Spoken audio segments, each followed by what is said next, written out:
Tes points de vigilance avant d'acheter un terrain, d'abord la constructibilité.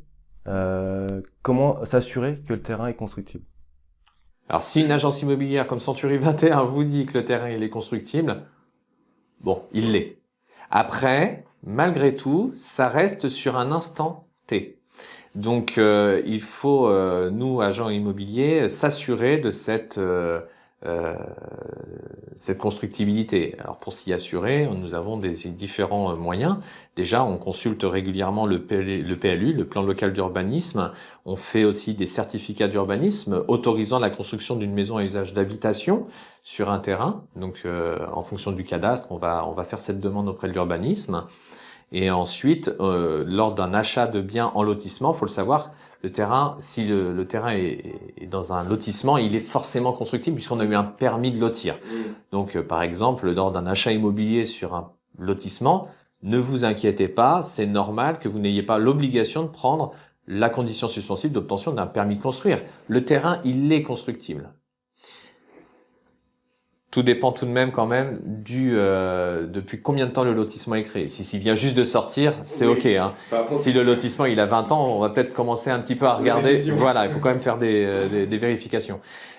Pour un terrain hors lotissement, le permis de construire, il est obligatoire, j'ai envie de vous dire. C'est vraiment nécessaire pour s'assurer que son projet est viable.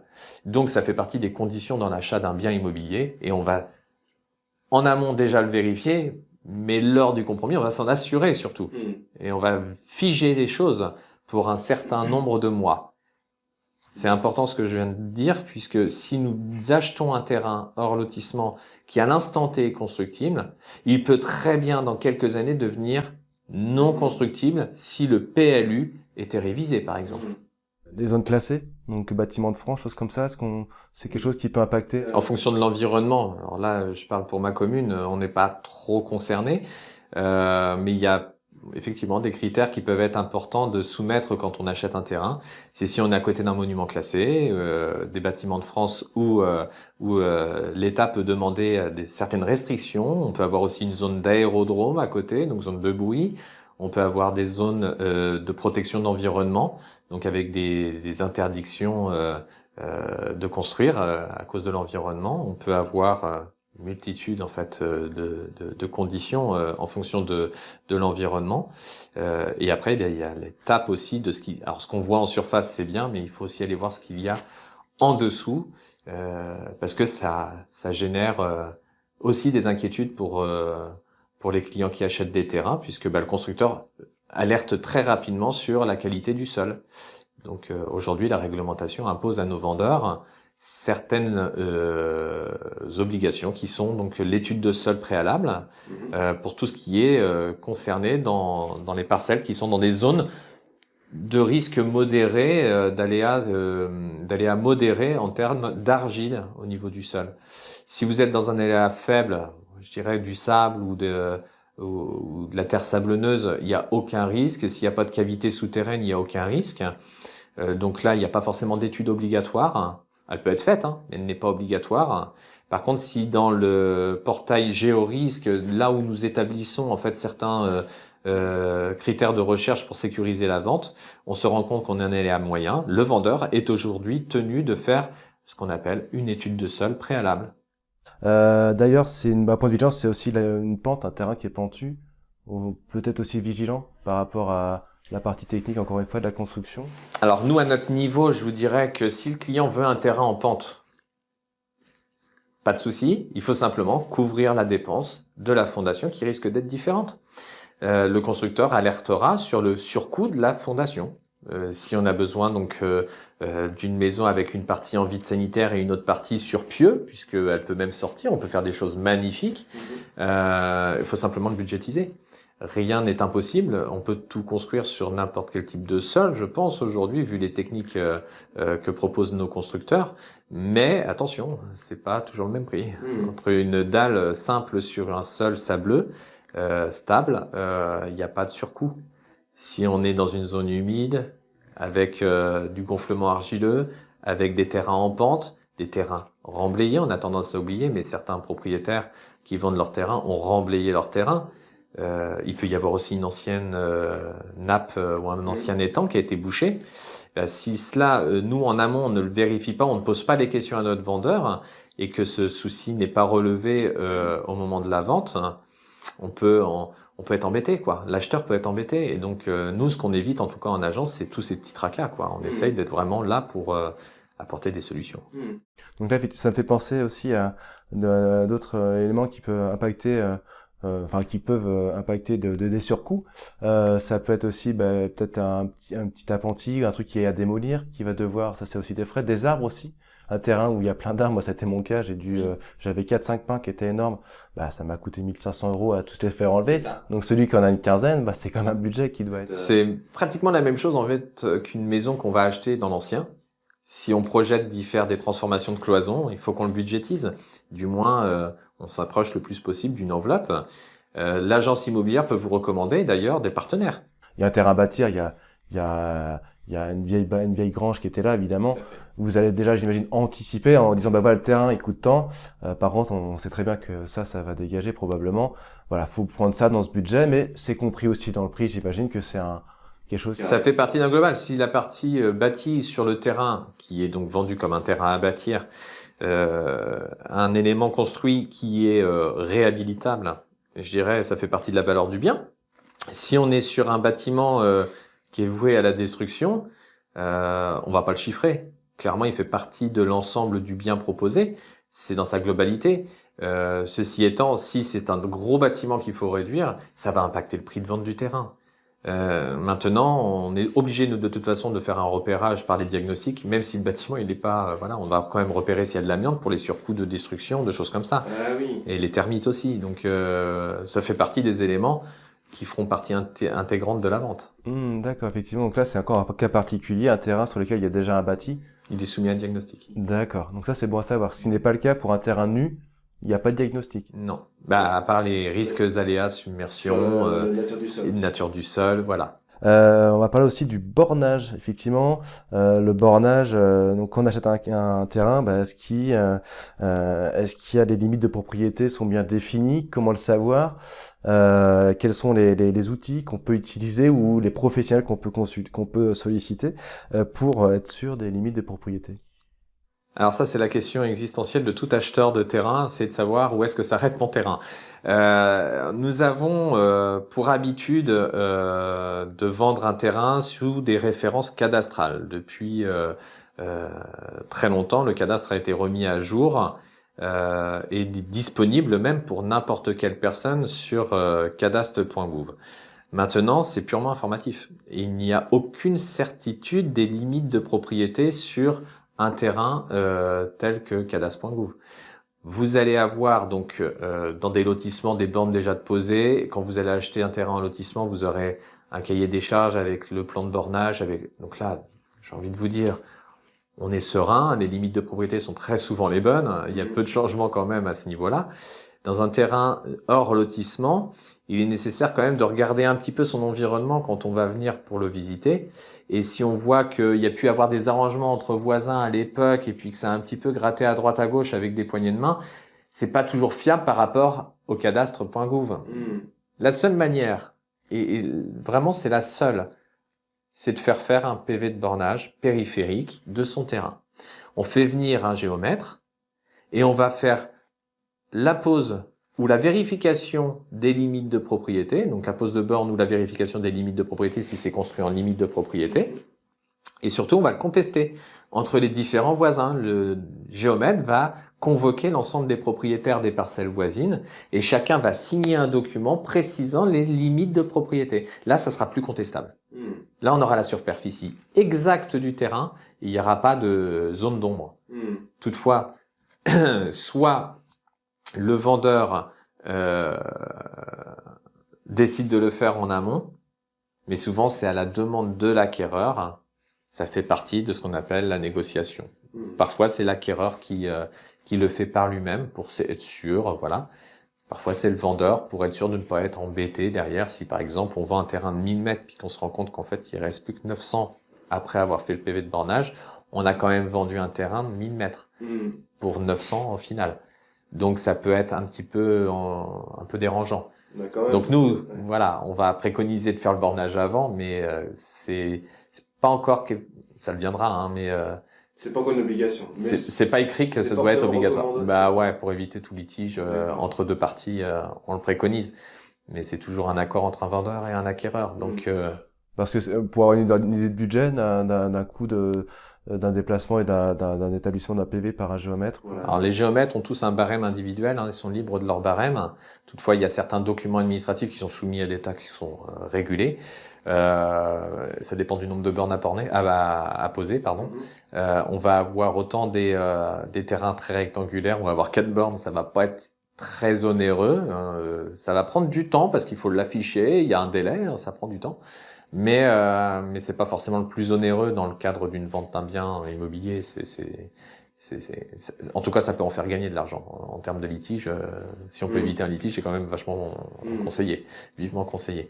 Maintenant, si le terrain il a une forme géométrique très complexe, plus de bornes il va y avoir, plus de propriétaires il va y avoir, plus le coût risque d'être supérieur. D'accord, mais on est quoi dans les 500 €, 1000 €, si on avait une entre 5 et 600 € la borne, mais ça comprend aussi toute la partie administrative. Donc un terrain classique, donc il y a 4 bornes, donc on a un minimum de 1000 €. On peut tourner dans ces zones-là. Ouais. D'accord. Et puis après, on ajoute une borne par-ci par-là. Ok, donc ça peut effectivement monter haut. Effectivement, donc s'assurer effectivement de ça, ça peut être une bonne chose pour plus. C'est simplement que on est sûr de ce que l'on vend, et pour l'acheteur, on est sûr de ce qu'on achète. C'est un peu comme le certificat de la loi Carrez sur une maison ou un appartement. On fait déplacer un géomètre, travailler un géomètre pour la superficie d'un terrain. Le prix de la viabilisation, donc on en a parlé tout à l'heure, donc qui va être entre 5 000 et 15 000 €. Donc si on est loin, moi je sais que j'ai un témoignage d'une personne qui m'a contacté sur le blog.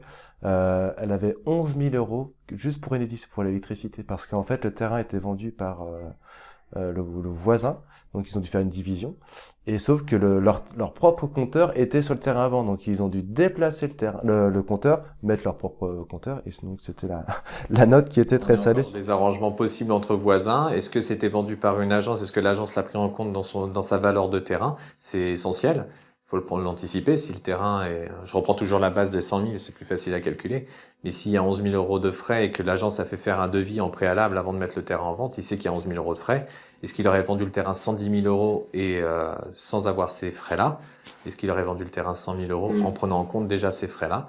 Tout est une question d'organisation dans la mise en vente de ce bien. Il y a également le règlement d'urbanisme, donc qui est très important parce que on va pas pouvoir faire ce qu'on veut. Donc, qu'est-ce que tu peux nous dire sur le règlement d'urbanisme? Le fameux règlement d'urbanisme, c'est consultable déjà sur toutes les mairies de toutes les communes en France. On peut consulter le PLU. Et le PLU, donc ce plan local d'urbanisme, va être découpé en zones. Donc, avec des lettres, ça ne veut pas toujours dire ce que c'est écrit. Au niveau de la lettre, ça n'a pas forcément un sens littéral. Mais par contre, on va avoir à l'intérieur des règlements individuel de chaque zone. En fonction d'une zone, on va savoir combien on a le droit de construire, où est-ce qu'on a le droit de construire, à quelle limite on a le droit de construire, à quelle hauteur on a le droit de construire. Est-ce qu'on a des obligations en termes de coloris, de toiture, d'étage même, d'étage. D'étage, exactement. Donc ça, ce sont des éléments. Alors, fondamentalement, l'agence maîtrise la partie emprise au sol et hauteur et limite. Par contre, pour tout ce qui est partie matériaux, la balle est envoyée donc effectivement plutôt au constructeur, puisque lui va maîtriser cette partie-là, qui est la partie construction en elle-même. Moi, à mon niveau, nos agents immobiliers doivent être capables d'en maîtriser le plus possible, mais au préalable, c'est de savoir si on peut construire, combien on peut construire, qu'est-ce qui est autorisé, qu'est-ce qui n'est pas autorisé, est-ce qu'on peut construire en limite ou pas en limite, est-ce que c'est du tout à l'égout, est-ce qu'on a un raccordement, est-ce qu'on va avoir un projet de raccordement tout à l'égout alors qu'on était en assainissement autonome avant. C'est ces questions-là en fait qu'on va surtout nous évoquer. On reste sur la partie préambule de la construction, hein. On n'est pas constructeur. Donc on s'arrête à une certaine limite de préconisation. Et après, pour ce qui est, c'est plus de la connaissance de son terrain, de son secteur. On sait qu'il y a certaines communes qui n'autorisent pas les bacs aciers. Eh bien, les toitures en bac acier. Bon, bah, on va le dire tout de suite à notre acquéreur. Si vous projetez de faire une construction en bac acier, ce n'est pas autorisé. Allez vous renseigner quand même, allez vérifier cela. Les toits plats, voilà, en bac acier. les toitures végétales, on peut avoir les toitures en tuiles noires maintenant. C'est des choses qui peuvent être refusées. Nous, par exemple, en bord de mer, on peut pas non plus tout faire. Et c'est bien d'avoir une culture générale de ce PLU, de manière à laisser entendre à l'acquéreur qu'il faut aller un petit peu plus loin avec son constructeur, peut-être vérifier certains critères. D'ailleurs, un conseil, c'est de pas prendre un constructeur à l'autre bout de la France pour construire sur l'environnement. On va se décider de faire sa maison. Pourquoi? Parce que même s'il a la compétence de pouvoir lire un PLU et de l'interpréter lui-même, il n'a pas la vision globale de l'environnement et il peut peut-être être en décalage par rapport à ça et ça peut générer des délais de retard dans le permis de construire. D'accord. Le travail de l'agent immobilier, c'est aussi en amont de présenter, proposer un terrain, c'est d'avoir fait toute cette étude-là. Et notamment, tu l'as dit, donc c'est la superficie. Donc là, on va utiliser des coefficients. Donc il y a le COS. Le COS, c'est le CES, donc le coefficient d'occupation du sol et l'emprise au sol. Voilà. Alors même, je vais parler pour ma commune puisque je maîtrise pas les autres communes, mais nous sommes sur un coefficient biotope. Donc c'est de l'imperméabilisation. Aujourd'hui, c'est une priorité. La densification est de plus en plus importante et les communes sont embarrassées sur le traitement des écoulements des eaux et de l'imperméabilisation des sols parce que de plus en plus de personnes font des enrobés. Les routes sont de plus en plus nombreuses et l'eau en fait n'arrive plus à pénétrer dans nos nappes phréatiques.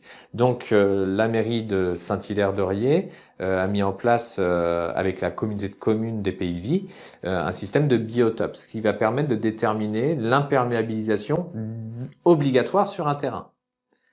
Plus le terrain est grand, plus l'imperméabilisation sera importante, enfin moins importante, donc du coup on peut construire un certain nombre de mètres carrés. Et tout dépend de la volumétrie du terrain et de l'environnement. Donc elle varie d'un secteur à un autre. Il serait beaucoup trop long de pouvoir expliquer chacune des zones, mais en fonction du terrain qu'on va proposer, on sera capable de dire quelle surface on a le droit de construire et quelle surface on doit laisser impérativement voilà, non imperméable. Ça va du simple caillou qui vont faire les allées à la pergola, à la terrasse, si elle est en bois, si elle n'est pas en bois, si elle est en dalle, de la piscine, parce que la piscine, mine de rien, même s'il y a de l'eau dedans, elle est imperméable. Donc voilà, ça compte aussi. Et on voit de plus en plus de questions se poser là, sur ces situations d'imperméabilisation. Donc là, je pense qu'on a fait le tour sur les points de vigilance avant d'acheter un terrain. Là, on a bien détaillé, à moins que tu aies quelque chose que qu'on peut oublier. On peut oublier souvent des choses. On parle pas trop. On a la sismicité, on a des choses comme ça qui viennent s'ajouter. La zone d'environnement, est-ce qu'il y a des entreprises, Céveso, dans Céveso. Ça, c'est des risques naturels. C'est ça. C'est un des éléments aujourd'hui que nous, en agence Century 21, on fournit à nos clients lors d'un achat de terrain. Et on le préconise déjà à notre vendeur, on l'alerte sur certains critères de son terrain. Par exemple, depuis que Cynthia, le littoral atlantique est concerné par l'aléa submersion marine. Nous vendons un terrain qui est considéré comme constructible, mais en zone à risque. Donc, on va avoir des prescriptions. Et ces prescriptions font partie des choses techniques de certains terrains qu'on doit évoquer. La valeur du terrain ne sera pas la même. Puisque le terrain, il est soumis à restriction, puisqu'il peut être inondable. Et dans ces cas-là, on a l'obligation, par exemple, de construire un peu plus haut, donc avec un terrain plus bas que la maison, avec quelques marches pour entrer dans la maison. On peut avoir l'obligation de faire un étage avec une sortie sur le toit, une zone de sûreté. Ah oui, exactement. Donc ça dépend des zones. Elles sont pas encore trop nombreuses dans notre secteur, beaucoup plus nombreuses dans d'autres, mais voilà, c'est des points de vigilance. De toute façon, on fera le tour du terrain quand on le propose. D'accord. Puis une dernière chose qui me fait un peu rire parce que on n'y pense pas forcément, mais le voisinage aussi, je pense que donc ça fait partie de l'environnement. Mais après, par rapport à ce qu'on veut aussi, il y en a qui vont être un peu plus reculés pour être un peu plus au calme. Mais effectivement, habiter un endroit qui est déjà habité, voilà, c'est aussi prendre les voisins qui vont avec. C'est vrai que ça peut être délicat. Alors c'est compliqué aussi pour un acheteur d'aller faire le tour éventuellement des voisins en leur demandant est-ce que vous êtes sympa. Tout le monde va dire qu'il est sympa, donc je pense que tout ça c'est assez relatif. Et puis le vendeur, si lui, il peut vous dire, hein, après il peut être transparent. Je dirais que ça fait, c'est un des aspects d'ailleurs qui est pas si évident que ça à percer. Alors moi j'ai trouvé une solution, Century 21. Alors moi je l'ai pas trouvé, hein, Century 21 a trouvé une solution judicieuse à ce niveau-là et qu'aujourd'hui est reprise d'ailleurs parce que c'est une très bonne solution, c'est d'inviter les voisins au moment de la signature à un petit pot de bienvenue. Ça permet déjà, de toute façon, de briser la glace et de repartir sur une bonne base. nouveau propriétaire, nouvelle base. Je pense qu'il faut pas regarder ce qui s'est passé avant, mais plutôt comment ça peut se passer maintenant.